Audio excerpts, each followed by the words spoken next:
성도 여러분 안녕하십니까? 네, 날씨가 굉장히 많이 추워졌죠. 한파주의보도 내리고 정말 겨울이 찾아온 것 같은 그런 느낌이 드는데, 그럼에도 불구하고 따뜻한 그 안방의 그 따스함을 물리치고 성전을 찾아오신 모든 분들에게 하나님의 풍성한 축복이 함께 하시기를 간절히 바라고요. 또 이 시간 방송을 통해 함께 말씀을 들으시는 분들에게도 귀한 하나님의 축복이 함께 하시기를 간절히 바라겠습니다. 달력을 보니까 이제 한 달밖에 남지 않았습니다. 정신없이 달려온 것 같은데, 이 한 달 남은 기간 또 우리가 어떻게 하나님이 원하시고 또 바라시는 역사를 채워가기 위해서 이 남은 기간 또 기도하는 가운데 잘 마무리할 수 있기를 바라고요.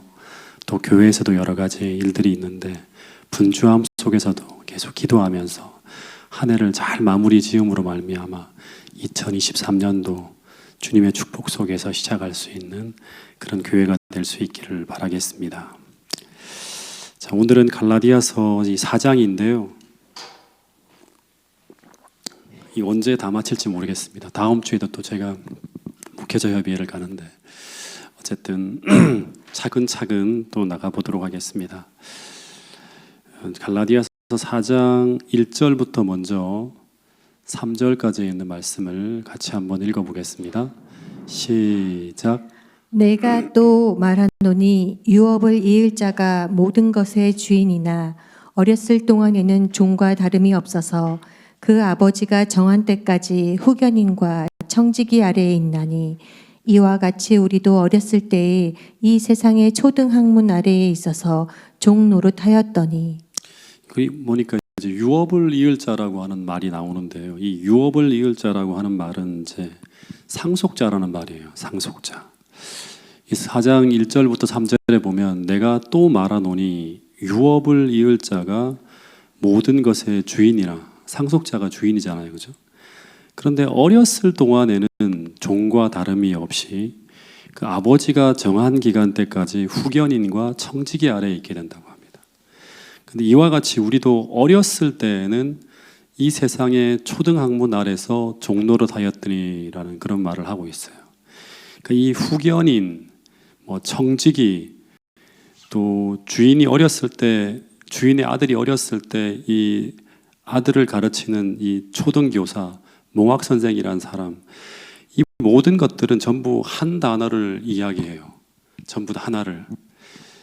이 사도 바울은 이 갈라디아서에서 이 후견인, 청지기, 초등교사, 몽학선생 전부 다 뭐를 이야기하죠? 뭐를 이야기하죠? 율법을 이야기합니다. 그러니까 정확하게 말하면 그냥 율법이 아니라 그리스도가 빠져 있는 율법, 그러니까 하나님의 은혜가 없는 율법, 이렇게 생각하면 훨씬 더 이해하기가 편합니다.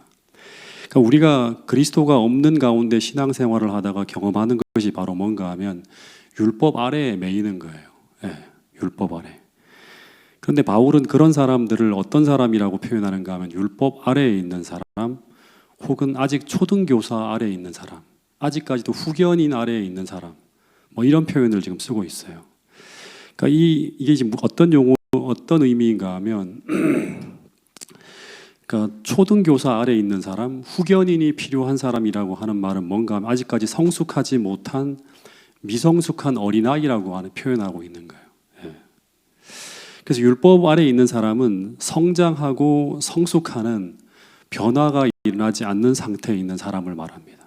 그러니까 신앙한다고 하는 거는 하나님의 생명이 우리 안에 들어와 있는 거거든요. 그러면 생명이 들어와 있는 존재는 다 어떻게 하는가 하면 변화해요. 자라납니다. 근데 이 율법 아래에 머무른 사람은 그리스도라고 하는 생명과 연결되지 못했기 때문에 계속 그 상태에 머물러 있어요. 변화가 일어나지 않습니다. 그래서 미성숙한 어린아이와 같은 존재로 계속 살아가는 거예요. 또 하나는 이 율법 아래에 있는 사람들을 뭐라고 또 표현하는가 하면 종이라고 표현하는데, 이 종이라고 하는 건 뭔가 하면 주인집 아들에 대비되는 자유가 없는 상태를 말하는 거예요. 이걸 어떻게 설명하면 좀 좋은가 하면, 이 자유라고 하는 것은 뭔가 하면 이 갈라디아서를 자유의 복음이라고 그렇게 해석하는 분도 있습니다. 자유라고 하는 것은 내가 원하고 싶은 어떤 일을 기쁘고 행복하게 할 수 있는 상태가 바로 뭔가 하면 자유예요. 내가 이것을 하고 싶은데 이것을 기쁘고 행복하게 할 수 있는 상태가 바로 자유예요. 근데 매여 있다고 하는 건 뭐죠? 내가 하고 싶지 않은 일을 억지로 강제로 어떤 다른 타력에 의해서 행해야만 하는 상태예요. 이것이 바로 뭔가 하면 속박되어져 있는 상태예요. 그런데 사도 바울은 말하기를 오늘 우리가 그리스도를 잃어버렸을 때 하나님이 명하시는 모든 율법의 요구와 또 하나님이 우리에게 명령하시는 모든 명령들은 내 마음을 움직이지 못합니다. 내가 원하는 방향이 아니에요. 그러면 우리는 하나님이 우리에게 요구하는 모든 일들이 다 우리를 매이게 하는 짐과 부담으로 작용하게 돼요. 쉽게 말하면 내가 재림교인이기 때문에 혹은 단순히 교인으로 행해야 되는 의무이기 때문에 또 더 다른 표현을 쓰면 내가 구원받기 위해서 하나님을 사랑해서가 아니에요. 하나님을 막 사랑하는 마음이 불타올라서가 아니라 그냥 어쩔 수 없이 행해야 되는 종교적인 의무감 때문에 그렇게 안 하면 혹시 내게 불행한 일이 생길까 봐. 그래서 어쩔 수 없이 그 일을 행하게 될 때 그 일은 우리에게 뭐가 되지 못한다? 기쁨이 되지 못하고 우리는 그 일에 매이게 된다고 하는 거예요. 그래서 봉사에 매이게 되고 직분에 매이게 되고 심지어 하나님이 주시는 그 거룩한 율법에 매이게 될 수도 있다고 하는 거예요. 그 율법이 우리를 어떻게 한다? 불행하게 만들 수 있다고 하는 거예요. 그러면 우리 안에는 신앙하는 감사와 기쁨이 존재하지 않습니다. 더하여서 그렇게 우리가 신앙생활을 하고 있다면 우리는 어떤 그리스도인이 될 수 있는가 하면 사랑이 없는 아주 바싹 마른 메마른 그리스도인으로 전락할 수가 있다고 하는 거예요. 그런 대표적인 사람이 바로 바리새인들이었고 당시에 신앙하는 하나님의 백성들이었죠. 그리고 또 하나는 이렇게 율법에 매여 있는 그리스도인은 그 봉사와 헌신을 통해서 신앙이 성장하거나 자라지 못합니다. 하나님이 우리에게 원래 이런저런 봉사와 선행과 구제와 이런 걸 하라고 하시는 이유는 뭐냐 그러면 그 일을 통해서 우리가 하나님을 경험하고 하나님의 은혜와 축복들을 누리고 성령을 경험함으로 말미암아 우리는 성장하고 자라게 돼 있어요. 그 일을 계속할 때마다. 그런데 그렇지 않고 율법 아래에 머물러 있는 사람들은 아무리 선한 일을 하고 아무리 굉장한 헌신을 한다 하더라도 우리 마음에는 다른 정신이 작용하고 있기 때문에 우리는 그 봉사와 헌신을 통해서 신앙이 성장하거나 자라나지 않는다고 하는 거예요. 아무리 교회에서 오랜 동안 뭔가 일을 하더라도 변화되지 않는다고 하는 거예요. 그러면 율법 아래에 있는 사람들의 반대는 어디 아래에 있는 사람들이다? 바로 은혜 아래에 머무는 거예요. 이 사람들은 어떤 사람들인가 하면 첫 번째는 하나님의 은혜의 필요성을 느끼는 사람, 부족함을 느끼는 사람들이에요. 그래서 늘 겸손하게 하나님을 구하며 살아가요. 그렇기 때문에 쉬지 않고 기도하죠. 계속 하나님 이 일에도 주님이 필요합니다. 여기도 은혜가 필요합니다. 이 일을 하더라도 내 혼자는 못합니다. 주님 도와주세요 하고 늘 겸손하게 부족함을 느끼는 사람이에요. 그리고 또 하나는 이들은 하나님의 은혜와 도움을 늘 일상의 삶에서 경험하고 누리며 살아가기 때문에 늘 하나님에 대한 감사와 기쁨이 항상 존재해요. 주님 감사합니다. 이 속에서도 주님이 도와주셨습니다. 감사합니다. 계속 이런 어떤 마음이 우리 안에서 떠나지 않고 얼굴에서 표현되어지고 삶 속에서 계속 드러나는 거예요. 그래서 오늘 클로버 방에 올라온 글처럼 그들은 메마르지 않고 늘 하나님을 찬양해요. 하나님 감사합니다. 그리고 이들은 하나님을 경험하며 살아가기 때문에 어린아이의 삶에 머물지 않고 그를 뛰어넘어서 늘 성장하는 삶, 자라가는 삶을 경험하게 된다고 하는 거예요. 더하여서 종처럼 죄와 율법에 매여 살아가는 사람이 아니라 죄로부터도 자유함을 누리게 되고 복음 안에 있는 사람들은 또 하나는 율법에서도 자유함을 누려요. 그리스도 안에서 자유를 경험하는 사람이에요. 갈라디아서에서 말하는 자유라고 하는 것은 율법의 요구, 즉 하나님의 명령이 하나님께서 주시는 그 사랑을 통해서, 이 성령은 사랑을 부어주거든요. 하나님의 놀라운 사랑을 우리에게 부어줌으로 말미암아 우리가 주님을 사랑함으로 주님의 명령이 짐이 아니라 기쁨이 된 상태예요. 이게 자유예요. 하나님이 하라고 하는 일이 내가 원하는 일과 같이 일치하는 거예요. 하나님의 관심이 나의 관심과 일치하는 거예요. 나도 그렇게 살고 싶고 하나님이 내게 그걸 요구하는 거예요. 그러니까 하나가 되어 있는 거예요. 이게 바로 그리스도로 옷 입은 상태예요. 내 의지가 완전히 주님께 드려짐으로 말미암아 주님과 내가 하나가 된 거예요. 이게 그 실물교훈에 보면 바로 믿음으로 말미암는 의라고 하는 거예요. 나의 의지와 주님의 의지가 하나가 되고 내 마음과 주님의 마음이 한 마음이 돼서 마침내 우리가 그리스도의 생애를 살게 되는 거. 그래서 이게 에스겔서 36장에서는 새 언약이라고 해서 굳은 마음이 사라지고 새 영과 새 마음이 우리의 마음을 지배해서 우리로 율례를 행하게 만들어주는 은혜로운 역사가 우리 안에 이루어나고 있는 상태의 삶을 살아가고 있는 것, 이게 바로 새 언약을 통해서 하나님의 자녀로 거듭난 사람들의 모습이라고 하는 거예요. 여러분, 그래서 이 시간 한번 여쭤보겠습니다.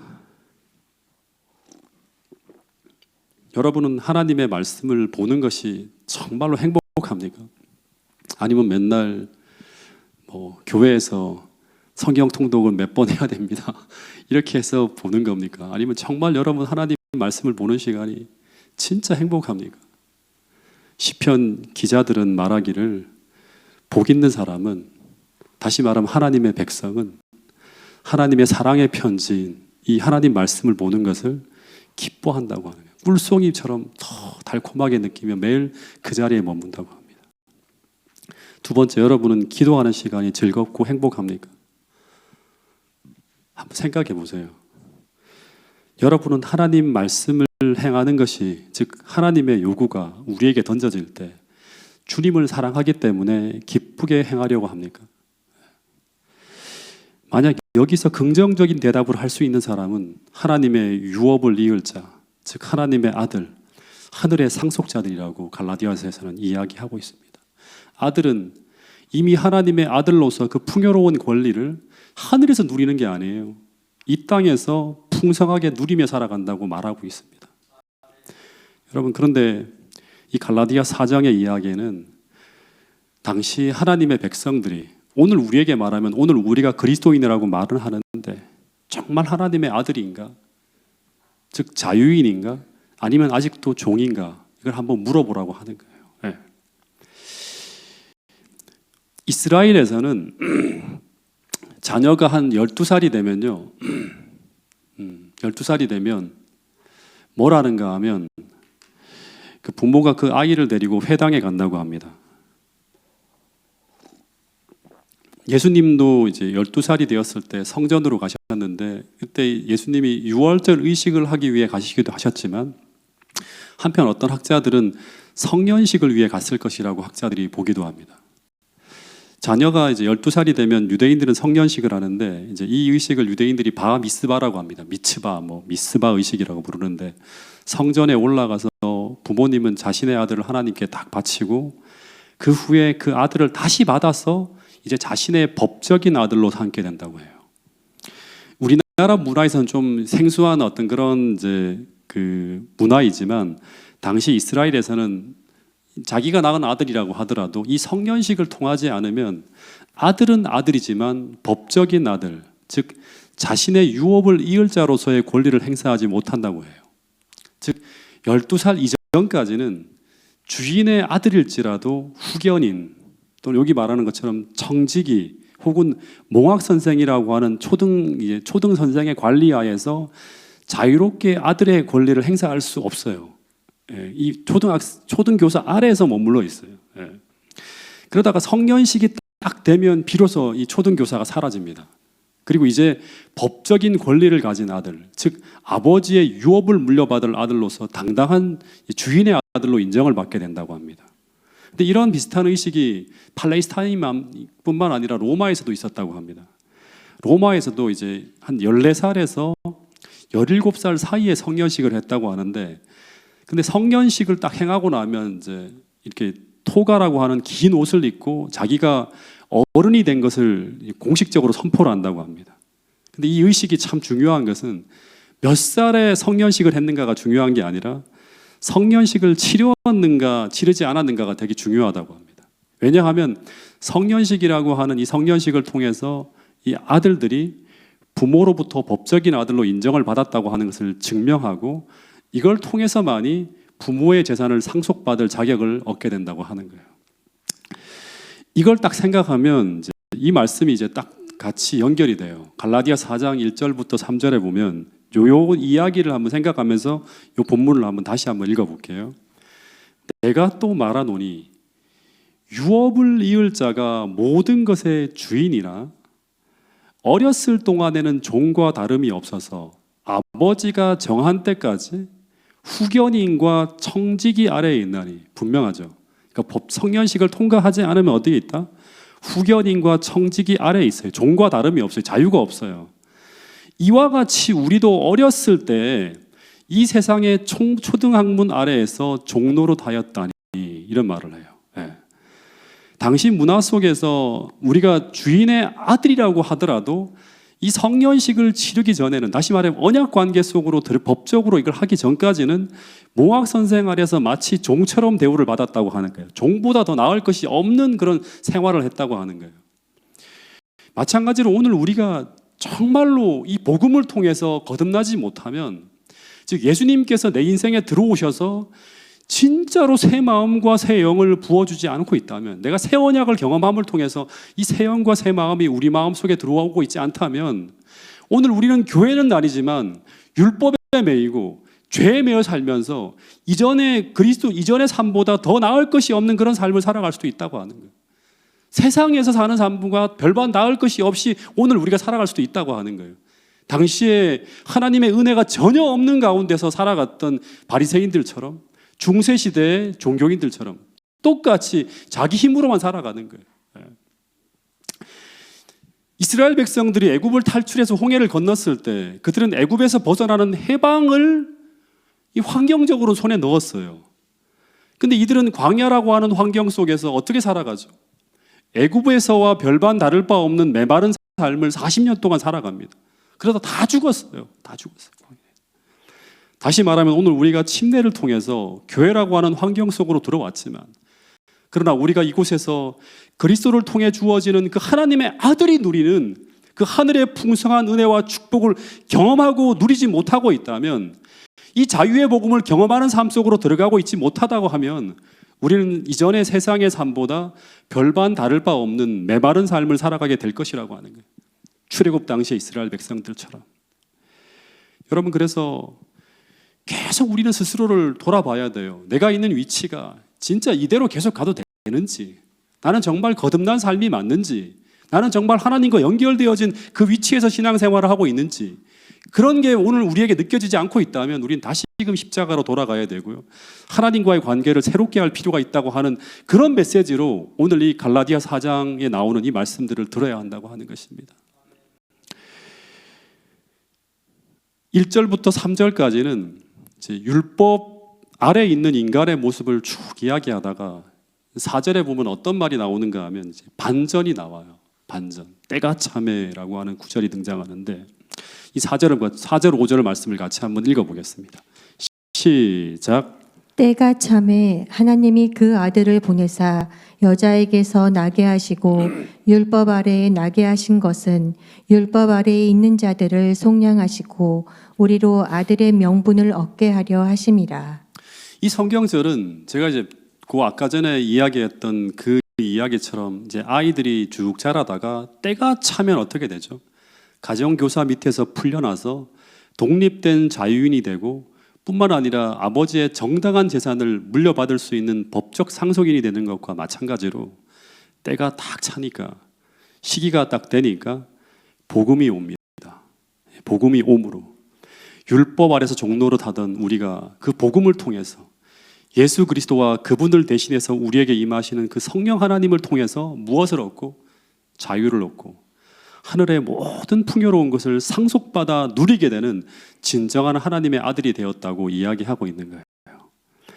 이 하늘의 풍요로움과 자유는 오늘 우리가 복음을 받아들이고 성령 안에서 살아갈 때 그때 그 성령 안에서 경험하는 의와 평강과 희락을 경험하고 체험하는 거예요. 예. 그 사도 바울이 이제 이 로마서라고 하는 책에서 로마서 14장 17절에 보면 이런 얘기를 했어요. 하나님의 나라는 하나님의 자녀들이 누리는 곳이죠. 그죠? 먹는 것과 마시는 것이 아니요 오직 성령 안에 있는 의와 평강과 희락이라고 하는 거예요. 하나님 나라는 먹는 것과 마시는 것이 무엇인지 아는 것이 아니라 심지어 의와 평강과 희락이 무엇인지를 논하는 것이 아니라 오직 우리가 성령 안에서 하나님의 아들이 누리는 그 당시에 초기 교회 성도들이 누렸던 이 의와 평강과 희락을 누리는 삶을 살아가는 것이 바로 뭔가 하면 하나님 나라를 이 땅에서 경험하는 것이라고 말하는 거예요. 여러분, 이 의와 평강과 희락은 예수님께서 이 땅에 살아가실 때 성령 안에서 이미 누리신 것들이에요. 4절에 보면 때가 참에 하나님이 그 아들을 보내사 여자에게서 나게 하시고 율법 아래에 태어나게 하셨다고 해요. 그리고 그분도 인간으로서 모든 율법을 지켜야 하는 처지로 이 땅에 오셨다고 쭉 이야기하는데 시대의 소망에 보면 이제 이 내용을 이렇게 설명을 했어요. 그분도 부모의 도움 없이는 절대로 생존할 수 없는 어린 아기로 태어나서 인간이 따라야 할 모든 발육 법칙에 따라 성장하셨고 유대인으로 오셔서 그분에게 적용되는 모든 율법의 요구사항에 순종해야만 하는 그런 인간으로 오셨다고 하는 그런 진술이 나와요. 근데 왜 이렇게 하셨는가? 계속 갈라디아서에서는 어떻게 얘기하는가 하면 율법 아래에 있는 우리를 속량하고자 그렇게 했다고 합니다. 오늘 우리를 죄의 수렁에서 건져내기 위해서 그분은 우리가 있는 그 위치까지 우리가 얼마나 타락한 위치까지 오셨는지를 그 위치까지 내려오셨다고 하는 거예요. 십자가에 달려 돌아가실 뿐 아니라 우리가 어떤 어려움 속에 있는지 우리가 얼마나 깊은 수렁 속에 내려와 있는지 우리가 어떤 슬픔과 고통과 괴로움을 느끼며 살아가는지 알기 위해서 그분은 율법 아래에 있는 우리와 똑같은 혈과 육을 취하심으로 말미암아 우리의 슬픔과 고통과 괴로움을 다 맛보시고 인간이 겪는 모든 경험들을 똑같이 보고 느끼고 영향을 받으면서 30년 이상을 33년간을 쭉 살아가셨다고 하는 거예요. 그런데 그렇게 하심으로 말미암아 그분은 우리가 어떤 어려움과 수렁 속에 들어가 있다 하더라도 우리를 능히 구원하실 수 있는 하나님이 함께 하시는 하나님이 되실 수 있었다고 하는 거예요. 뿐만 아니라 그분이 그런 수렁 속에서도 하늘의 모든 풍요로움을 누리며 살아가는 그 모든 것들을 우리에게 나누어 줄 수 있는 그런 분이 되셨다고 하는 거예요. 여러분, 그래서 히브리 4장 14절부터 16절의 말씀을 보면 이런 말씀을 하고 있어요. 자, 이 말씀을 같이 한번 읽어보겠습니다. 시작. 그러므로 우리에게 큰 대제사장이 계시니 승천하시는 이 곧 하나님의 아들 예수시라. 우리가 믿는 도리를 굳게 잡을지어다.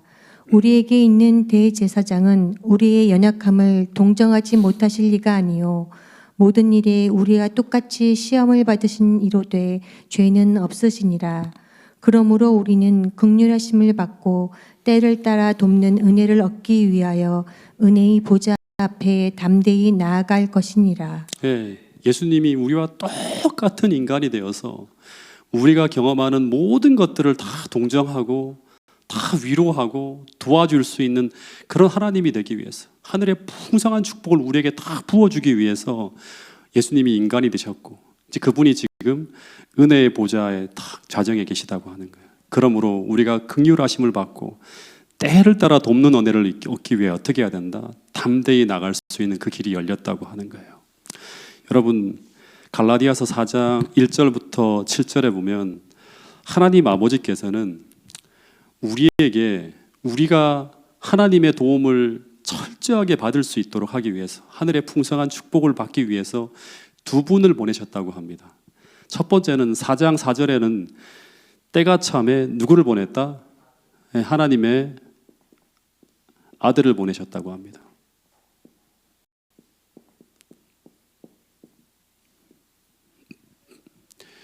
그리고 또 한 분을 보냈다고 해요. 갈라디아서 4장 6절부터 7절에 보면 또 한 분을 보냈다고 하는데 그분이 누구인가 하면 바로 이 하나님의 아들을 대신하여 우리에게 임재하시는 바로 성령 하나님이에요. 자, 이 구절도 한번 읽어보겠습니다. 6절, 7절. 네. 시작.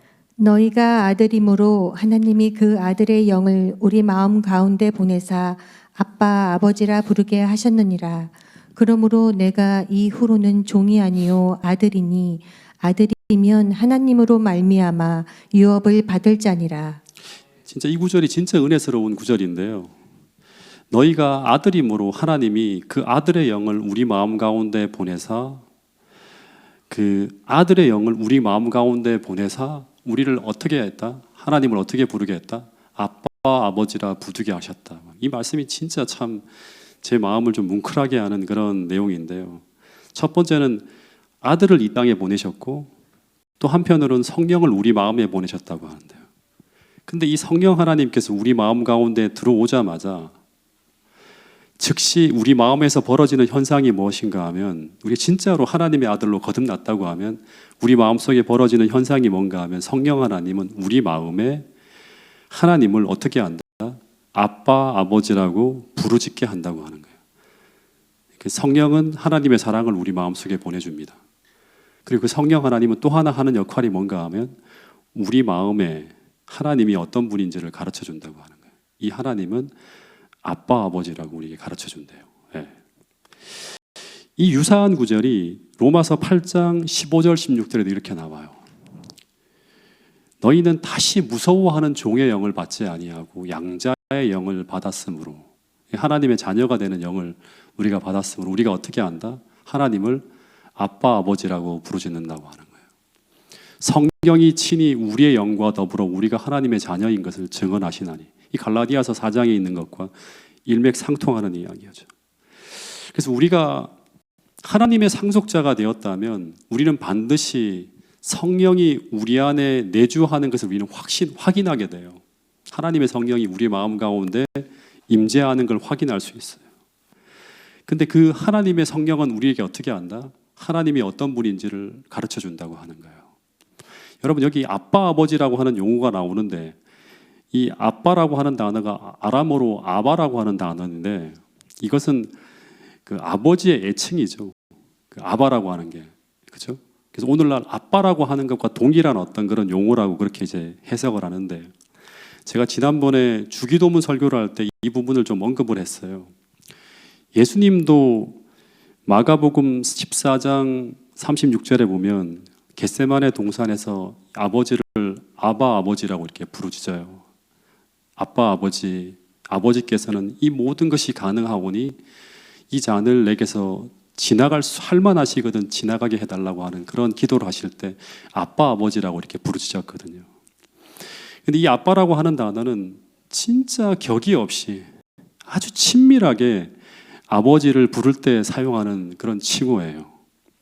그래서 오늘 우리가 믿음을 통해서 하나님의 아들이 되었다면 우리 안에 성령이 거하시고 그 하나님의 성령이 오늘 우리에게 머물러 있다고 하면 우리를 이끌고 있다고 하면 우리는 가장 어려운 순간에 가장 힘든 순간에 예수님이 하나님을 아빠 아버지로 부르짖은 것처럼 그렇게 부르짖게 한다고 하는 거예요. 그렇게 기도하게 한다고 하는 거예요.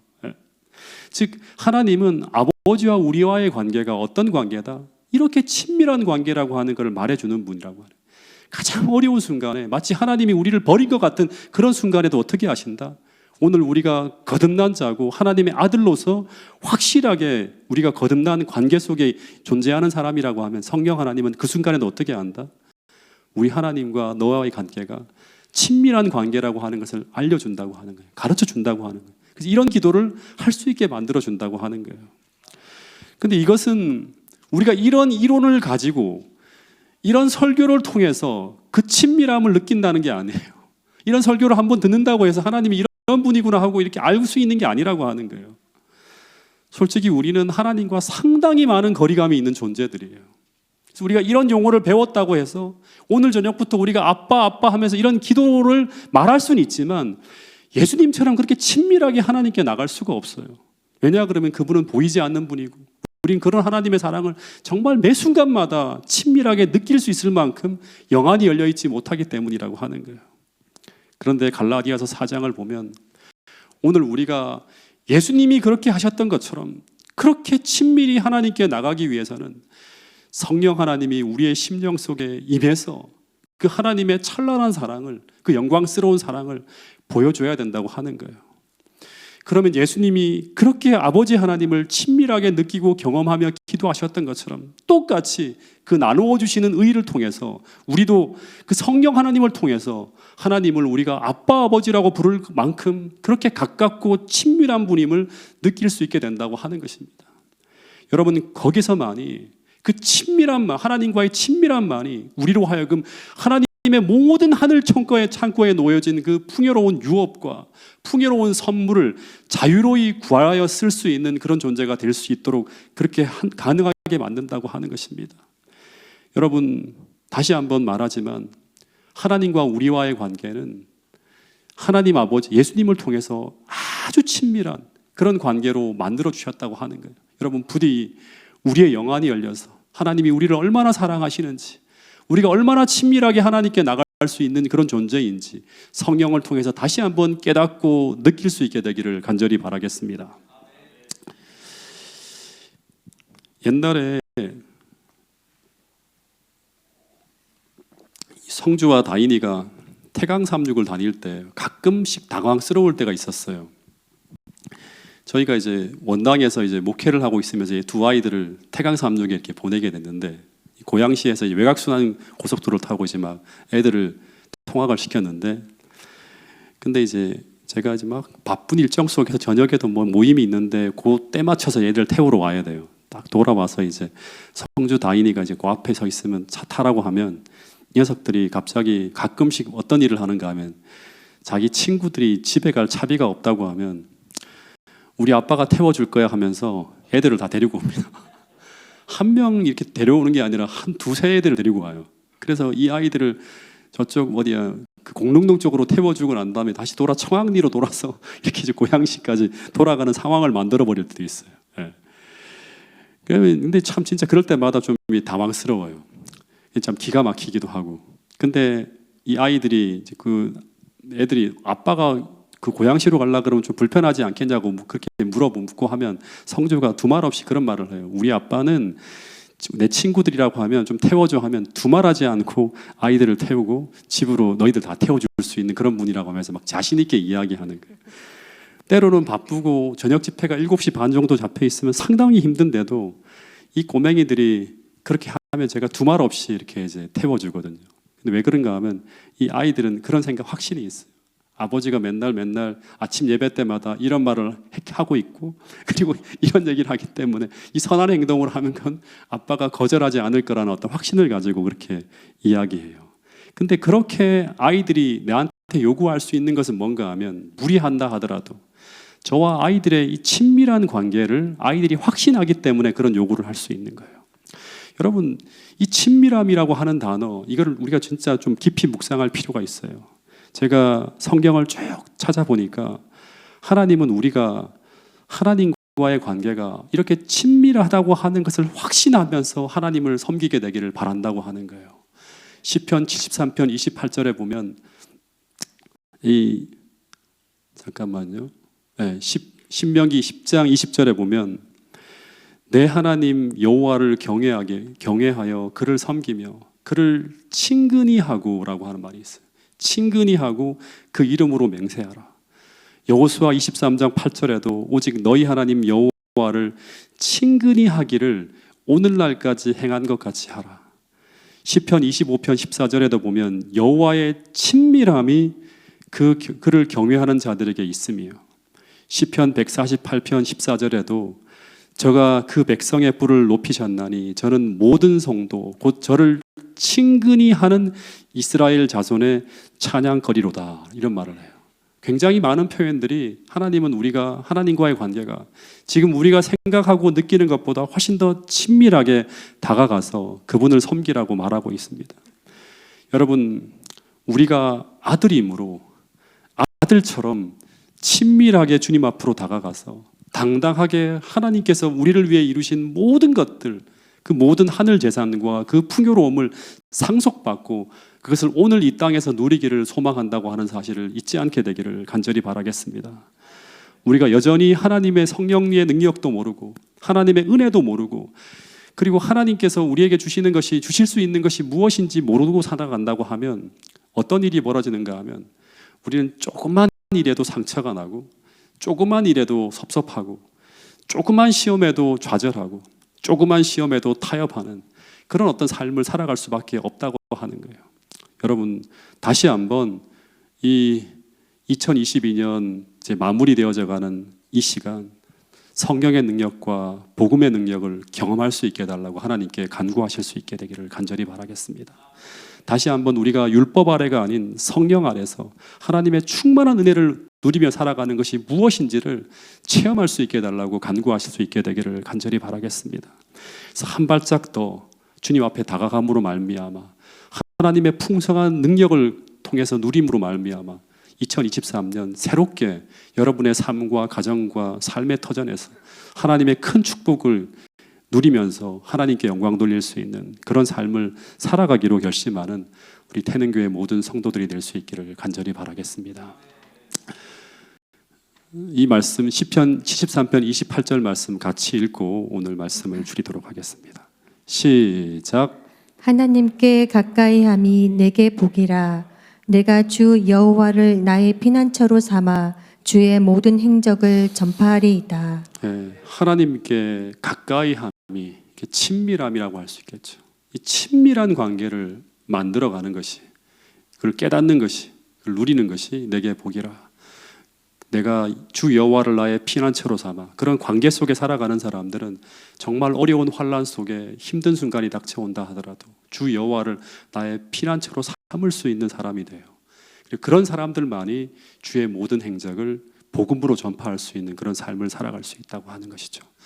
이 경험을 한 사람들이 모두 성경의 기자들이라고 저는 확신합니다. 태능교회 모든 성도들이 시편 23편, 73편, 28절의 이 말씀이 여러분들에게 경험되어지는 축복이 될 수 있기를 간절히 바라면서 오늘 말씀을 줄이도록 하겠습니다. 개인 기도 시간을 좀 갖도록 하겠습니다.